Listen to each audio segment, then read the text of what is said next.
রাধে রাধে বন্ধুরা, শুভরাত্রি। তোমরা কেমন আছো? আজকে তোমাদের একটি শ্রী শ্রী ঠাকুর রামকৃষ্ণদেবের গল্প সম্ভার থেকে একটি গল্প বলছি। একসময় নারদের মনে খুব অভিমান হয়েছিল যে আমি বোধ ভগবানের একমাত্র ভক্ত, আমার চেয়ে আর কেউ আমার মতন আর কেউ বোধ ভক্ত নেই। ভগবান তো অন্তর্যামী, ভগবান বুঝতে পেরেছেন যে নারদের মনে অভিমান হয়েছে, যে অহংকার এসছে নারদের মনে, যে নারদই একমাত্র আমার ভক্ত। তখন ভগবান নারদকে ডেকে বললেন, নারদ, তুমি অমুক জায়গায় একটা জায়গায় যাও, ওইখানে আমার এক ভক্ত আছে, অতি দুর্লভ ভক্ত সে আমার, তুমি তার সঙ্গে গিয়ে একটু আলাপ আলোচনা করে এসো। তো এটা ভগবানের কথা শুনে নারদ তখন গেলেন ওইখানে, গিয়ে দেখলেন একজন চাষি ঘুম থেকে উঠেই আগে হরিনাম করলো। চাষিটা হরিনাম করলে তারপরে সে লাঙল নিয়ে মাঠে গেল, মাঠে গিয়ে মাঠে সমস্ত কাজকর্ম করে তারপরে আবার এসে ঘরের সমস্ত কাজকর্ম করলো, আবার হরিনাম করে শুয়ে পড়ল।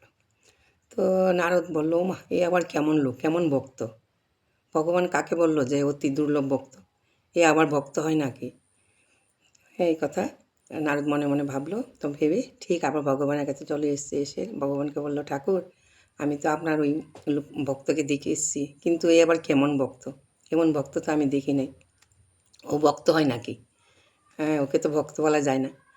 তারপর তখন ভগবান বলল, ঠিক আছে নারদ, একটা কাজ করো, তুমি, তোমাকে এক বাটি তেল দিচ্ছি আমি হাতে, একটা বাটির মধ্যে হাতের মধ্যে তেল নিয়ে তুমি এই ইয়োটা ঘুরে এসো, গোকুলটা ঘুরিয়ে এসো, বাটি তেলটা যাতে একটু যাতে মাটিতে না পড়ে।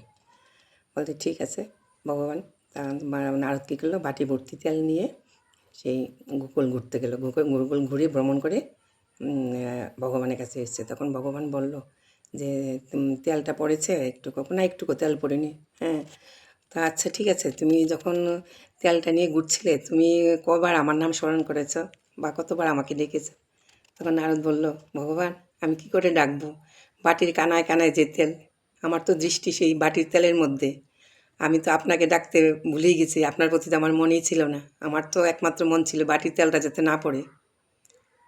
এই কথা ভগবানের কাছে বলল। তখন ভগবান এসে বলল যে দেখ, হ্যাঁ, এই তেলের ভয়ে তুই আমার নাম নিতে ভুলে গেছিস।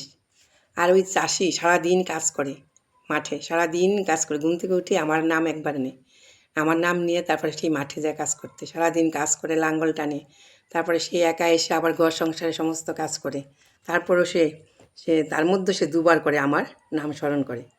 তা আমার বড় ভক্ত কে হলো বল এবার? এই হলো আজকে গল্প বন্ধুরা, খুব সুন্দর গল্প। তোমরা সবাই ভালো থেকো, সুস্থ থেকো। রাধে রাধে।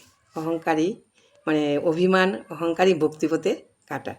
অভিমান করলে অহংকার করলে ভক্তিপথে এগোনো যায় না। ঠিক আছে বন্ধুরা, রাখছি, আবার তোমাদের সঙ্গে পরে কথা হবে। রাধে রাধে।